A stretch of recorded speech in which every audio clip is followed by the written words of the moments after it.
प्यारे दोस्तों, आज हम आपको वाकया सुनाने वाले हैं एक फकीर और शहजादी की शादी का, और बादशाह जानवर कैसे बन गया।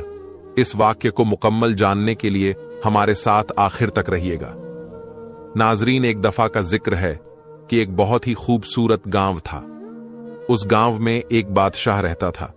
उसकी एक खूबसूरत सी बेटी थी। बाप अपनी बेटी से बहुत ज्यादा मोहब्बत करता था।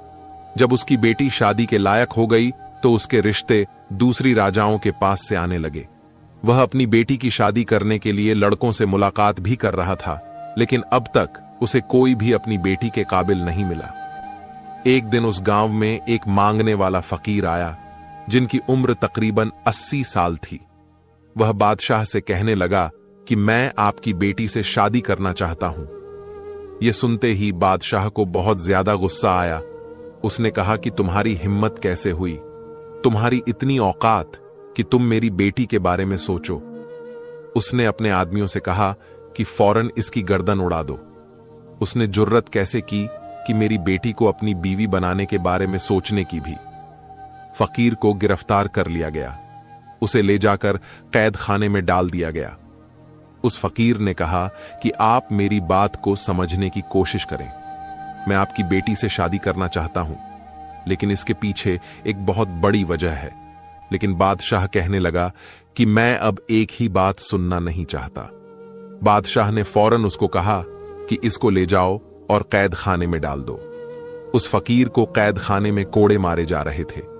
जब यह खबर राजकुमारी तक पहुंची तो उसने अपने बाप से कहा कि यह आप क्या कर रहे हैं, किसी बुजुर्ग के साथ ऐसा करना अच्छी बात नहीं। उसने कहा कि तुम बीच में मत पड़ो। वो राजकुमारी फकीरों की बहुत ज्यादा इज्जत करती थी, बहुत ही नेक थी। उसने कहा कि जो भी हो, मैं इस बात को पसंद नहीं करती कि इस मुल्क का राजा इस तरह से किसी बूढ़े इंसान पर जुल्म करे। राजा ने कहा कि तुम्हारी बात को मैं मान लूंगा, अब यहां से जाओ। वो वहां से जा चुकी थी, लेकिन शहजादी को यह नहीं पता था कि वह उसकी शादी का पैगाम लेकर यहां आया था। जब राजकुमारी को इस बारे में मालूम हुआ तो यह फकीर मेरे लिए शादी का पैगाम लेकर आए थे, तो अपने बाप के पास फिर आई और कहने लगी, क्या इस फकीर ने मुझसे शादी करने के लिए कहा था? बादशाह ने सबको मना कर दिया था कि मेरी बेटी को इस बारे में पता न चले, क्योंकि वह बहुत जिद्दी है और जो फैसला करती है डंके की चोट पर करके रहती है। अब जब बादशाह को पता चला कि मेरी बेटी को सच्चाई मालूम हो गई है, तो वह गुस्से से आकर कहने लगा कि मेरी एकलौती बेटी, मेरी लाडली बेटी से इस बूढ़े ने शादी करने के बारे में सोचा भी कैसे? बेटी बहुत समझदार थी। बाप के सामने उस वक्त खामोश रही, लेकिन उसने दिल में सोचा कि अगर वह फकीर मुझसे शादी करना चाहता है तो उसके पीछे कोई ना कोई बात जरूर होगी। वह उसी फकीर से मुलाकात करने के लिए कैद खाने में गई। फकीर से कहने लगी कि आप मुझसे शादी क्यों करना चाहते हैं? फकीर ने कहा कि जब तुम मुझसे शादी करोगी तो उसके बाद तुम्हें खुद ही पता चल जाएगा मैंने तुमसे शादी क्यों की। वह कहने लगी कि ठीक है, मैं आपसे शादी करने के लिए तैयार हूं। यह खबर पूरे मुल्क में आग की तरह फैल चुकी थी। लोग तरह तरह की बातें कर रहे थे कि शहजादी उस बूढ़े फकीर से शादी करना चाहती है और वह खुद इस पर राजी भी है। बादशाह ने अपनी बेटी को लाख समझाने की कोशिश की तो उसने जवाब दे दिया, आपने मुझे बड़े नाजों से पाला है, मेरी हर ख्वाहिश को आपने पूरा किया। अब जब मामला शादी का है, जब मुझे शादी करनी है तो मैं उसी से शादी करूंगी जिससे मेरा दिल चाहेगा। लेकिन बादशाह मानने को तैयार नहीं था। उसकी एकलौती शहजादी थी, एक फकीर के साथ शादी रचा दी। बादशाह अपनी बेटी की जिद की वजह से बहुत ज्यादा परेशान था कि वह कैसे अपनी बेटी की शादी एक फकीर के साथ कर दे। वह बोली कि मैं शादी करूंगी तो उसी से करूंगी। मैंने उनकी आंखों में सच्चाई देखी है जो आज तक मैंने किसी की आंखों में नहीं देखी। बेटी के कहने पर बादशाह को आखिरकार मानना पड़ा। उसने खुद पूरी सल्तनत में ऐलान कर दिया, हमारी बेटी की शादी हो रही है, लेकिन यह शादी बहुत ही सादगी के साथ होगी। सिर्फ निकाह होगा और मेरी बेटी आज के बाद महल में नहीं रहेगी, बल्कि उसकी झोंपड़ी में जाकर उसके साथ ही रहेगी जिससे वह शादी कर रही है। बादशाह बहुत गुस्से में था क्योंकि वह नहीं चाहता था कि उसकी बेटी की शादी उस फकीर से हो। वह अपनी मनमानी कर रही थी, इसलिए उसने अपनी बेटी को सजा देनी चाहिए कि जब सब कुछ ऐशो आराम छोड़कर उस फकीर के साथ झोंपड़ी में शहजादी को रहना पड़ेगा, तो उसे इससे बड़ी सजा आखिर शहजादी के लिए क्या हो सकती है। बादशाह का हुक्म तो लोगों के लिए बहुत अनोखा था, लेकिन सबसे ज्यादा हैरानगी इस बात पर हो रही थी कि शहजादी इस बात को मान गई। उसने कहा कि ठीक है, मैं फकीर के साथ झोंपड़ी में रहने के लिए तैयार हूं। जब मैं शादी कर रही हूं तो फिर जहां मेरा शौहर रहेगा मैं भी वहीं रहूंगी। ये एक अनोखी दास्तान थी जो किसी के समझ में नहीं आ रही थी। एक नौजवान शहजादी एक बूढ़े फकीर से शादी क्यों करना चाहती है। बहरहाल शादी हो गई। बादशाह के हुक्म पर फकीर के साथ शहजादी चली गई। फकीर का घर बस एक दरख्त के नीचे छोटी सी झोपड़ी थी। फकीर वहां पहुंचकर अपनी बीवी से कहने लगा, यह मेरा छोटा सा आशियाना है, तुमने अब यहीं रहना है। तुमने बगैर वजह जाने मुझसे शादी कर ली। तुम बहुत अच्छी सोच की मालिक हो। मैं तुम्हारी इस बात का बहुत ज्यादा शुक्रिया अदा करता हूं, लेकिन मेरे पास ऐसा कुछ नहीं कि दिन भर मैं भूखा रहता हूं। रात को इबादत करता हूं, जब कभी कहीं से मिल जाता है तो खा लेता हूं। क्या तुम मेरे साथ इस हाल में रह लोगी? शहजादी कहने लगी कि अगर आपसे मैंने शादी की है तो इसका मतलब यही है ना कि आप जिस हाल में मुझे रखेंगे मुझे उसी हाल में रहना होगा। फकीर बोला कि मैंने तुमसे शादी की है, इसके पीछे दो बड़े राज हैं, लेकिन तुमने मुझसे शादी क्यों की? उसने कहा कि मैंने अल्लाह की बारगाह में दुआ की थी, अगर मेरी जिंदगी में कोई नेक इंसान आएगा तो मैं उसी को अपना शौहर कबूल करूंगी, चाहे वह किसी सल्तनत का राजकुमार हो या कोई दरवेश हो। उस दिन आप हमारे लिए यहां आए। मैं अपनी दुआ को अपनी आंखों से कबूल होता देख रही थी और मैं आपसे शादी के लिए राजी हो गई। इसीलिए मेरे अब्बाजान भी आज मुझसे नाराज हैं, पर मैंने अल्लाह ताला को हाजिर और नाजिर जानकर इस रिश्ते को कबूल किया। फिर जो भी हो जाएगा आपके साथ रहना पसंद करूंगी। वह इतनी सब्र करने वाली थी कि वह फकीर ऐसी बीवी को पाकर बहुत ज्यादा खुश था और दोनों दिन भर के भूखे रहते, रात भर अल्लाह की इबादत करते। फकीर किसी मकसद के बगैर कोई काम नहीं करते। शहजादी अच्छी तरह इस बात को समझ चुकी थी। वह शाही महल छोड़कर आई थी, शाही गुजर बसर छोड़कर फकीरी की जिंदगी अपनाकर अल्लाह का शुक्र अदा कर रही थी। वह फकीर अपनी बीवी को इस हाल में देखकर अल्लाह ताला का बहुत ज्यादा शुक्रिया अदा करता, उसके लिए हमेशा दुआ करते रहता। एक दिन वह फकीर किसी काम के लिए जंगल से बाहर गए।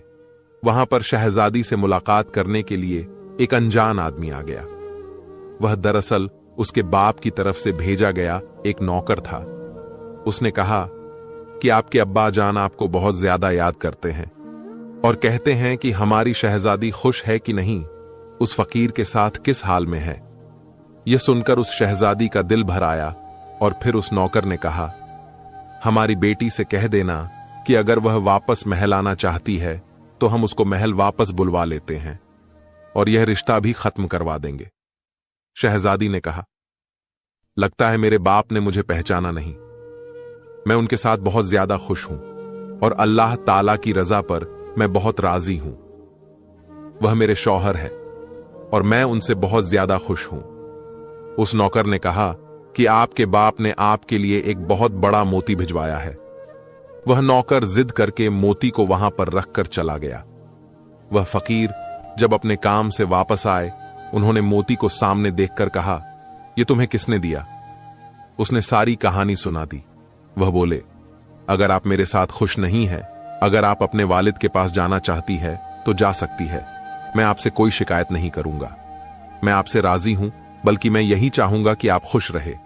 उस पर शहजादी कहने लगी, मैं बहुत ज्यादा खुश हूं और मुझे किसी चीज की कोई कमी नहीं है। सब कुछ मुझे आपकी सूरत में मिल गया है। आप क्या चाहते हैं यह मुझे नहीं पता, बस मैं अल्लाह की रजा के लिए यहां पर आपके साथ खुश हूं। और जहां तक बात है इस मोती की, तो इस मोती को मैं रखना नहीं चाहती। यह तो वह नौकर मेरे पास जबरदस्ती रखकर चला गया था। वह फकीर बोले कि आपको इससे कोई लगाव नहीं, आपके वालिद ने आपके लिए भेजा है। वह कहने लगी कि मुझे हर उस चीज से लगाव है जो अल्लाह की तरफ से मुझे मिली है, वरना मुझे जो कुछ मिला है मुझे कुछ नहीं चाहिए। बस यह कहने की देर थी कि वह मोती वहां से गायब हो गया। यह देखकर वह फकीर मुस्कुराए। आपने अपनी बीवी को यह बात नहीं बताई थी कि यह सब क्या हुआ है। आपने कहा कि तुम एक नेक और पारसा औरत हो। यह मोती जहां से आया था उसी जगह वापस चला गया। एक सादा औरत अपने शौहर के साथ प्यार से रहती।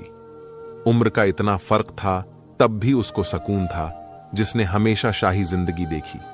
सिर्फ 2 खजूरों पर आज गुजारा कर रही थी। यह बहुत ही बड़ी बात थी। कभी कभी तो खजूर भी खाने को नहीं मिलती थी। एक रात वह फकीर इबादत कर रहे थे कि उनको किसी के आने की आहट सुनाई दी गई। फकीर ने देखा तो एक आदमी अपने सर पर बड़ा सा थाल लेकर चला आ रहा है। उसने कहा कि बादशाह सलामत ने अपनी बेटी के लिए यह रात का खाना भिजवाया है और कहा है कि मेरी बेटी से कहो सिर्फ पानी पिएगी तो मर जाएगी। उसका शौहर उसे खाने के काबिल भी नहीं है। उसका बाप अभी जिंदा है, उसे सब कुछ दे सकता है। यह सुनकर शहजादी कहने लगी, मेरी कोई ख्वाहिश नहीं है, मेरी कोई हाजत नहीं है, मैं सिर्फ अपने अल्लाह से मांगती हूं। जाओ, यह खाना लेकर वापस चले जाओ। जिसने यह खाना भिजवाया है उसी को जाकर दे दो। मुझे जो अल्लाह खिलाएगा मैं वहीं खाऊंगी। और यही मैंने अल्लाह की बारगाह में दुआ की। लेकिन नौकर मजबूर होकर थाल लेकर खड़ा रहा। शहजादी को गुस्सा आ गया। उसने कहा कि मैं यह खाना नहीं खाऊंगी, मैं अल्लाह पाक की नेमतों की नाशुक्रे नहीं हूं। शहजादी की इस बात को सुनकर फकीर की आंखों में आंसू आ गए। उन्होंने अल्लाह ताला की बारगाह में दुआ की कि या अल्लाह यह तुझसे मांगती है, मेरी वजह से सब शुक्र से जिंदगी गुजार रही है, कभी उफ तक नहीं कहा, लेकिन आज तू मेरी बीवी के लिए आसमान से एक ऐसा फल उतार दे जो कभी किसी ने न देखा हो। फकीर की दुआ सुन ली गई। आसमान से चांदी के थाल उतरते हुए नजर आ रहे थे जिसमें खाने रखे हुए थे। बादशाह का नौकर इस मंजर को देखकर अपने होश खो बैठा।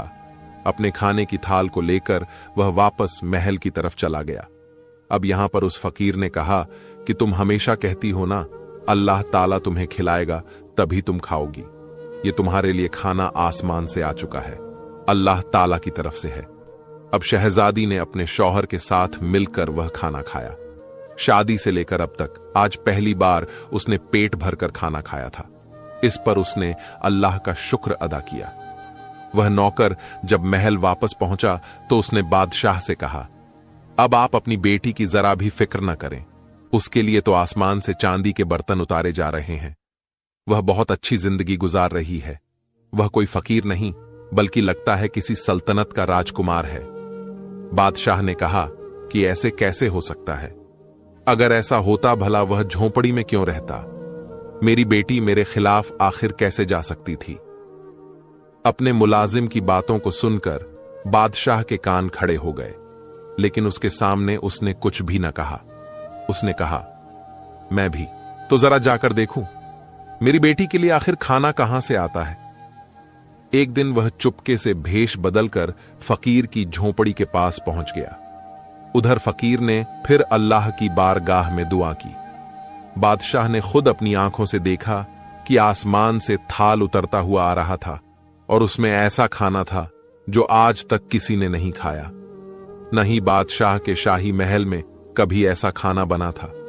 यह सब देखकर उसका खून खौलने लगा। वह अपने महल में वापस आ गया और दाएं बाएं टहलने लगा। उसने कहा कि मुझे लगता है कि यह फकीर कोई बहुत बड़ा जादूगर है, तभी तो खाना इस तरह ऊपर से मंगवा रहा है। उसने अपने खास आदमी से कहा कि इस जादूगर का खात्मा करना पड़ेगा। उस जादूगर ने तो हमारी बेटी को हमसे दूर कर दिया है। उस मुलाजिम ने कहा कि जी हां, एक ऐसा जादूगर को मैं जानता हूं जो उससे लड़ सकता है। वह बहुत पहुंचा हुआ जादूगर है। उसकी जादू के आगे किसी का जादू काम नहीं करता, सब नाकाम हो जाते हैं। उसके सामने वह दरवेश क्या है, 80 साल का बूढ़ा जिसके पैर खुद कब्र में लटके हुए हैं। बादशाह ने कहा, ठीक है, उस जादूगर को फौरन मेरे पास बुलाकर लाओ। जब वह जादूगर आया तो उसे बातें बताई गईं और कहा गया कि वह अल्लाह वाले फकीर इस तरह मेरी बेटी को अपने साथ ले गए और जादू के तौर पर उसको रोजाना खाना खिला रहे हैं। शहजादी को जब इतने अच्छे अच्छे खाने खाने को मिलेंगे, शहजादी तो उसी के गुण गाएगी। बस मुझे अपनी बेटी किसी हाल में वापस चाहिए। उस जादूगर ने अपना अमल शुरू किया। कुछ दिन अमल करने के बाद उसको पता चल गया कि वह कोई जादूगर नहीं बल्कि एक अल्लाह का नेक बंदा है। उसका मुकाबला करना इतना आसान नहीं। जादूगर सीधा बादशाह के पास आया और कहने लगा, मैं उनसे मुकाबला नहीं कर सकता, क्योंकि अगर मैं उसके सामने खड़ा होता हूं तो मुझे बहुत बड़ा नुकसान हो जाएगा। बादशाह कहने लगा कि ऐसा कौन सा नुकसान हो जाएगा। वह कहने लगा कि बस कोई भी जादू मैं उसके साथ नहीं करना चाहता। बादशाह बहुत ज्यादा गुस्से से बोल रहा था, क्योंकि अब तक वह बर्दाश्त कर रहा था। आज तक उसने अपनी बेटी की हर जिद को पूरा किया था। अब जब उसने देखा कि यह जादूगर अमल करने को तैयार नहीं, उसने जादूगर से कहा कि अगर तुम खुद अमल नहीं कर सकते मेरी बेटी को वापस लाने के लिए, तो अपनी बेटी को वापस लाने के लिए मैं खुद ही अमल कर लेता हूं। मुझे यह अमल सिखा सकते हो। जादूगर ने कहा कि आप नहीं जानते, आपकी सल्तनत उलट जाएगी, कुछ भी नहीं बचेगा। उसने कहा कि मुझे किसी कीमत पर भी अपनी बेटी वापस चाहिए। अब जादूगर ने बादशाह के कहने पर उसे वह अमल सिखाना शुरू कर दिया। यहां पर उसकी बेटी तो अल्लाह का नाम ले रही थी और शौहर का भरम रख रही थी, नमाज अदा कर रही थी, इस्लाम के बहुत करीब होती जा रही थी। जो सुकून उसे झोंपड़ी की चटाई पर सोने से मिल रहा था, उसे वह सुकून कभी महल के नरम गद्दों पर नहीं मिला था। लेकिन उसका बाप वहां इस्लाम से दूर होकर जादू टोने में लगा हुआ था, क्योंकि उसको अल्लाह वाले फकीर को किसी भी हाल में हराना था। किसी भी हाल में उसने अपनी बेटी को वापस लेकर आना था। अब बादशाह ने जादूगर से वह अमल पूरी तरह सीख लिया। उसने जादूगर का लिबास पहनकर एक जगह बैठकर दायरा खींच लिया और मंत्र पढ़ने लगा। उस मंत्र में ऐसी ताकत मांग रहा था जिसकी जोर पर वह फकीर को खत्म करना चाहता था। लेकिन वह अल्लाह वाले फकीर तो जिस पाक परवरदिगार से दुआ मांग रहे थे, उसकी ताकत के आगे तो कोई ताकत भी काम नहीं कर सकती थी। अल्लाह वाले फकीर समझ चुके थे कि कोई उनकी जात को छेड़खानी कर रहा था और उनकी बीवी उनसे अलग करने की कोशिश कर रहा है। मगर वह अल्लाह वाले किसी भी सूरत ऐसा नहीं चाहते थे, क्योंकि जो कुछ उन्होंने किया सब इसी की वजह से किया था। फिर उन्होंने कुरान पाक खोला और उसकी तलाश शुरू कर दी। बादशाह बार बार उनकी तरह मंत्र पढ़कर फूंक रहा था, लेकिन वह हर बार उसकी तरफ पलट कर जाता। अब बादशाह ने एक खास मंत्र पढ़ना शुरू कर दिया। जब उसने मंत्र पढ़ा तो वहां पर एक बहुत बड़ा मोटा ताजा जंगली शेर आ गया। बादशाह ने कहा कि जाओ, जंगल में जो फकीर बैठा है उसको चीर फाड़ कर रख दो और मेरी बेटी को मेरे पास वापस लेकर आओ। बादशाह के हुक्म पर वह शेर जंगल की तरफ दौड़ता हुआ गया। लेकिन यहां पर तो अल्लाह वाले फकीर खूबसूरत आवाज में कुरान की तिलावत कर रहे थे। जब वह शेर उस फकीर के पास पहुंचा, कुरान शरीफ की तिलावत की आवाज सुनकर वह तिलावत सुनने के लिए वहां पर बैठ गया। जैसे जैसे वह अल्लाह का नाम लेता जा रहा था, वहां पर बादशाह की हालत खराब होती जा रही थी। जादूगर ने उसको पहले ही बता दिया था कि जादू अगर अटक गया और कोई गड़बड़ हो गई तो आपके साथ वह होगा जो कभी आप सोच भी नहीं सकते। आपको कोई जानवर बना दिया जाएगा। फकीर ने उस शेर की तरफ देखा और फिर उसने अल्लाह का नाम लेना शुरू कर दिया। वह शेर जो उस फकीर पर हमला करने के लिए आया था, वह वहां से गायब हो गया। अल्लाह वाले फकीर ने शहजादी की तरफ देखा और कहा कि मुझे माफ कर दो, मैंने तुम्हारे साथ अच्छा नहीं किया। शहजादी कहने लगी कि आपने ऐसा क्या किया है? फकीर कहने लगा कि मैंने तुम्हारे बाप की शक्ल एक जानवर जैसी बना दी। मैं ऐसा नहीं चाहता था, लेकिन उसने जो जादू मेरे ऊपर किया उसी पर पलट गया। शहजादी ने जब यह सुना तो उसे बहुत बड़ा दुख हुआ। कहने लगी कि हमें अभी महल जाना चाहिए, आखिर देखे तो माजरा क्या है। वह अपने शौहर के साथ महल में पहुंची। वहां पर बहुत ज्यादा शोरगुल मचा हुआ था। हर कोई बोल रहा था कि बादशाह को क्या हो गया, बादशाह को क्या हो गया, उसकी शक्ल जानवर जैसी कैसे बन गई। फकीर को दरवाजे पर दरबान ने अंदर नहीं आने दिया था। वह कह रहा था कि यह बहुत बड़ा जादूगर है, इसने हमारे बादशाह का यह हाल किया है। शहजादी ने कहा कि मैं इस जगह की शहजादी हूं, मुझे अंदर आने दो। वह अंदर आई। अपने बाप को इस हालत में देखा तो उसके आंसू बहने लगे। वह अपना सर पीट रहा था। उसका चेहरा तो वही बादशाह वाला था, मगर उसका पूरा बदन जानवरों जैसा बन चुका था। बेटी बाप को ऐसी शक्ल के साथ देखकर जारो कतार रोने लगी। उसने कहा कि आपने ऐसा क्यों किया? वह जैसा भी था आखिर उसका बाप था और वह बेटी थी। अपने बाप की शक्ल को देखकर वह रोने लगी।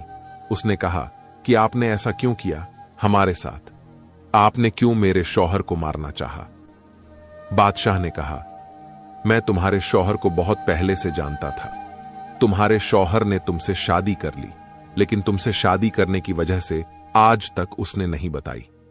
आज मैं तुम्हें बताता हूं।